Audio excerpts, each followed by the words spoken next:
Hello everyone, welcome to Byju's classes. I hope you are having a wonderful day so far. For today, I'm your tutor Anchla. I speak Hindi and English, so feel free to ask doubts in any of the two languages. For asking doubts, you have two tools. You can raise your hand and ask the doubts in the classroom, or else you can leave your doubts in the chat box below.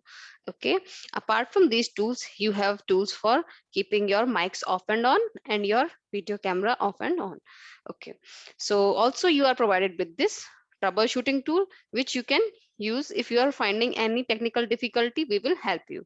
Okay everyone, so let us start today's class. Is everyone excited about today's class? Okay everyone, so today we will be talking about organic chemistry. Can anyone tell whatever do they know about organic chemistry? Okay, anything you know about organic chemistry? Okay, so before starting, let me ask you some questions, some interesting questions.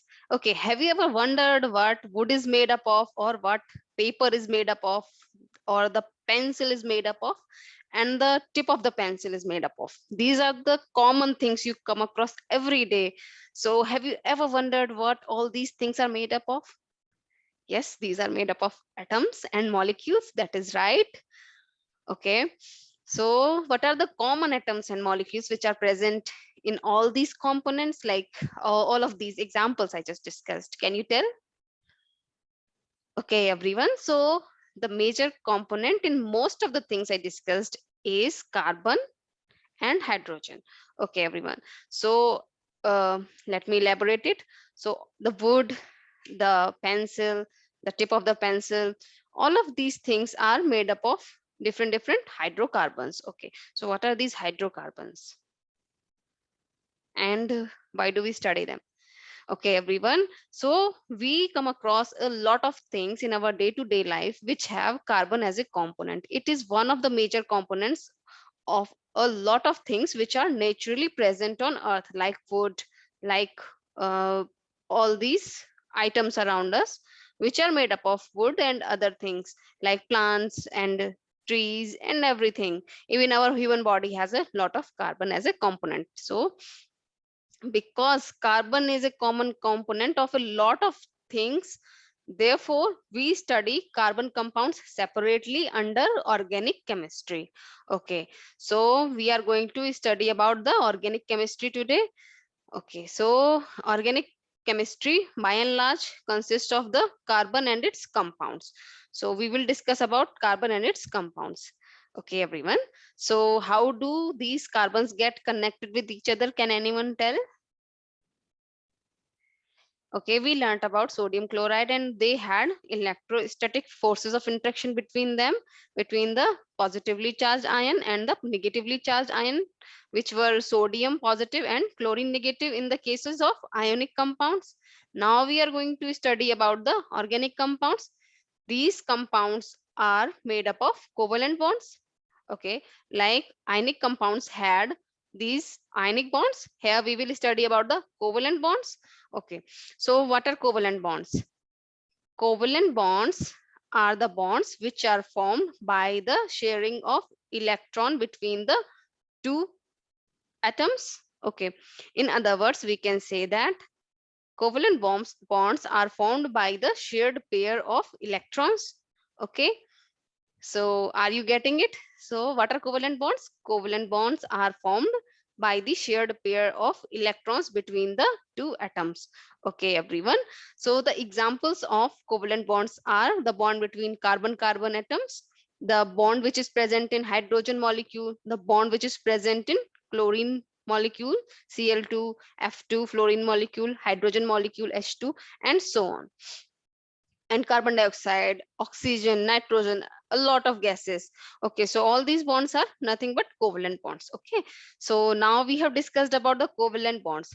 Are all bonds same, just like each other? Are they? No, right? So these bonds are different depending upon their constituents.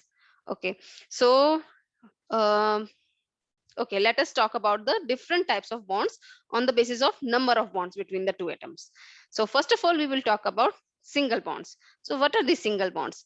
Single bonds are formed between two different atoms, and they have just one shared pair of electrons. So such bond will be called a single bond. Okay, so the examples are hydrogen molecule, which has a single bond, chlorine molecule that also has a single bond. Similarly, fluorine also has a single bond. So these are some examples of the single bonds. In single bonds, we have one shared pair of electron between the two atoms. Okay, so moving forward, we will talk about double bonds now. We are done with the single bond. Now we will talk about the double bonds. So what are double bonds? Okay, so the molecules in which we have two shared pair of electrons, then we say it is having a double bond. So the examples are oxygen molecule, carbon dioxide molecule, and so on. So these molecules show the double bond formation. So we can say that in between two oxygen atoms, we are having two shared pair of electrons. Okay, so these were the double bonds. Moving forward to the triple bonds now. What are triple bonds? Can you tell just by repeating what we learned about the single bonds and the double bonds? Okay, I hope you can correlate and tell. Anyways, I will help you with this. Okay, the triple bonds are formed between the two atoms when they share three pairs of electrons. Okay, the example is nitrogen molecule. Nitrogen molecule has three shared pairs of electrons and it forms the triple bond. Okay, everyone. So we learned about the covalent bonds. These bonds were the shared pair of electrons, and then we learned about the single bonds, double bonds, and the triple bonds. We also saw the examples of all the three categories. Okay, everyone. So let us move forward now. Now we are going to talk about the carbon. Okay, we as we had discussed that we are going to talk about carbon. Okay, so we will talk about the allotropes of carbon. So what are allotropes? Okay, so an element in nature can exist in different physical forms. Okay, so we talk about carbon. Carbon in nature exists as diamond, it exists as graphite, it exists as fullerene. Okay, so what are these? These are the allotropes. So allotropes are the elemental form uh, of any species which has a particular physical state. Okay, so these have allotropes have different physical states. Okay, so that is how we define allotropes. So allotropes are nothing but the elemental existence of a particular species in a specific physical state. Okay, everyone, I hope it is clear to you now. Okay, so the examples we have already talked about. The examples of carbon were, the different allotropes of carbon were, okay, it was fullerene, it was diamond, and it was graphite. Okay, so we will briefly discuss about the diamond, graphite, and the fullerene. What is diamond? Diamond is a extensive network of carbon atoms. It is a 3D structure. Each carbon is tetrahedrally connected with four different carbon atoms, and the network is very extensive. It's a big network of carbon atoms. It is very rigid. Okay, that is why diamonds are very rigid. They do not conduct heat or electricity. Okay, everyone, so these are the common properties of diamond. A diamond is very hard, it does not conduct heat or electricity, and it reflects light through different angles, and that contributes to its very shiny appearance. It is used in jewelry for those purposes, and also because of its very hard nature, it is used in drill machines and other equipments which need hard materials. Okay, everyone, so now we will talk about, we have discussed about the diamond structure. Now we will talk about the graphites. So what are the possible structures of graphite? Can anyone suggest? Okay, for example, you must have come across diamonds at least in movies, TV series, and in real life you must have seen the diamond, a diamond in the jewelry shop or within your family and other places. Okay, so you have come across a diamond, let us say, and have you come across a graphite? Can you tell me if you know? Okay, so it's amazing that some of you know it. Okay, for the rest of you I will tell you. Okay, so you use pencil, you used to use the pencil when you were kids in the school. So the nib of the pencil has nothing but graphite in it. Okay, it is one of the forms of carbon. And what are the physical properties of the graphite? Can you tell? Okay, so I will tell you.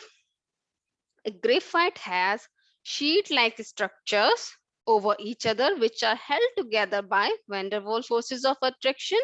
Okay, so these sheets have the network of carbon atoms, and these carbon atoms are in the form of hexagons. Okay, so it is that we have hexagonal rings of carbons which are present in form of a sheet, and there are different sheets of such hexagonally arranged carbon rings which are held together by van der Waals forces of attraction. Okay, so I hope you have got this point very clearly, that our pencil nib has these graphite, and we talked about the structure of graphite. It has hexagonal rings. Okay, the sheets of hexagonal rings which are held together by van der Waals forces of attraction, just like this. Okay, so these sheets actually can slide over each other. Okay, so these sheets can slide over each other. What does this signify? Okay, so let me help you.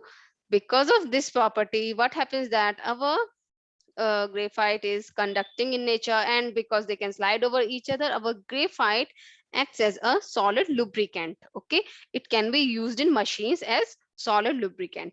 Okay, you must have also noticed that when you are writing with a pencil on paper and you rub that written words, you get something, some black coating on your finger.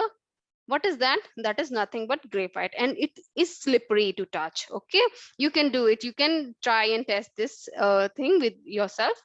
Okay, if you touch it, it is slippery. So because of this slippery nature, why is it slippery? Because it has different sheets arranged like this, so that is why it's slippery. And because it is slippery, it can be used as a solid lubricant. Okay, I hope you are getting everything. Isn't it is interesting that we are getting to know so much about carbon, like it is present as diamond? Did you ever think that carbon is the diamond is also made up of carbon? Okay, and we learned about the pencil lead, which is made up of carbon again. Okay, now let us move forward and talk about fullerene. So fullerene is a hollow structure. It is just like a football, you can say. So it is made up of carbon atoms. It was like one of the examples of fullerenes is C60 Buckminster fullerene. So that has 60 atoms of carbon. Okay, so we briefly learned about the allotropes of carbon. Okay, so now we will move forward and we will talk about the versatile nature of carbon. Okay, so carbon is very versatile. It makes a lot of things that we come across in our day-to-day lives. Why does it make so many things? Okay, that is the question. Can anyone tell? Okay, everyone. So it is because it has two very interesting properties. Number one, it shows catenation, and number two, it is tetravalent. Okay, so we will discuss both the properties one by one. So we will talk about catenation first. What is catenation? Catenation is the tendency of carbon atom to form straight and branch chains by uh, forming bonds with itself. Okay, so what happens is that carbon is capable of making very long chains with itself.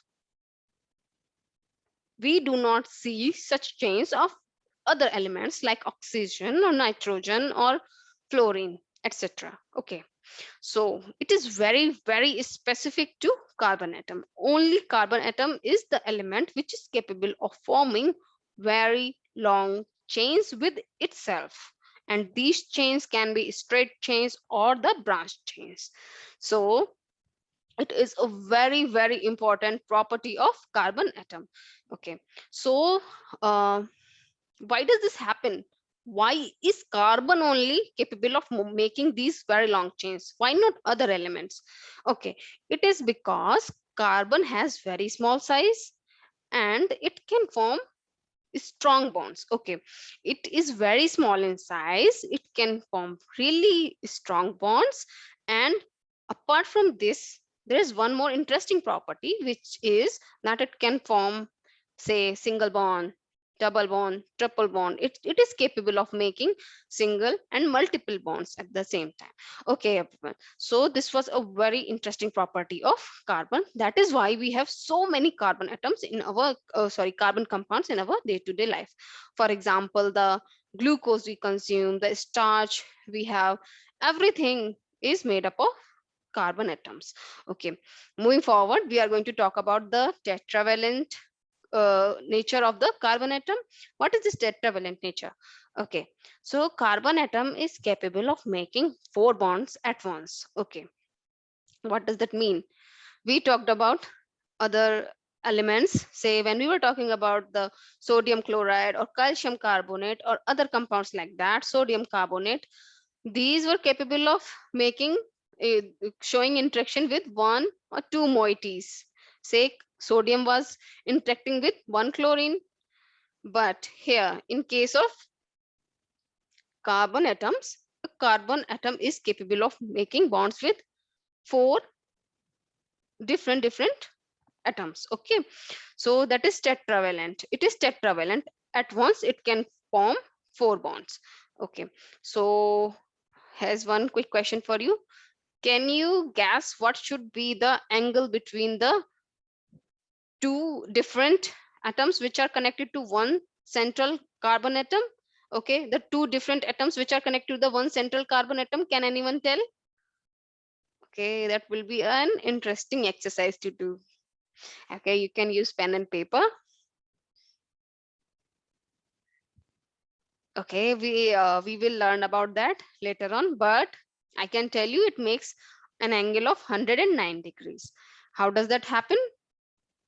Okay, so it is just like this. The two, you can consider this as the central carbon atom. If this is the central carbon atom, our this will be the 109-degree angle. So if this, we said that it is tetravalent, that means carbon is going to get connected with 1, 2, and the third one will be like, okay, the third one will be like this, and the fourth one will be like this, that will be attached here. Okay, you can see, if you can see, this is going to be a tetrahedral. If we put the fourth atom here just like this, okay, so it becomes a tetrahedral, making an angle of 109 degrees. So all of these angles are going to be 109 degrees. So moving forward, uh, we will talk about other things which are related to carbon, which are specific to carbon. We are going to talk about the different hydrocarbons, the different hydrocarbon chains carbon is capable of making. We just discussed that carbon is capable of making long chains, branched or straight. Okay, it is tetravalent, so one carbon atom is going to get connected to the 4 different atoms. Okay, using these 2 properties, we are going to move ahead and discuss about the different hydrocarbons made by these carbon chains. Okay, so what are hydrocarbons? As the name suggests, hydrocarbon are made up of hydrogen atoms and the carbon atoms. So okay, apart from that, we need to learn more about it. So when we study hydrocarbons, we find that some of them are saturated and some of them are unsaturated. Okay, so what are these saturated hydrocarbons and what are these unsaturated hydrocarbons?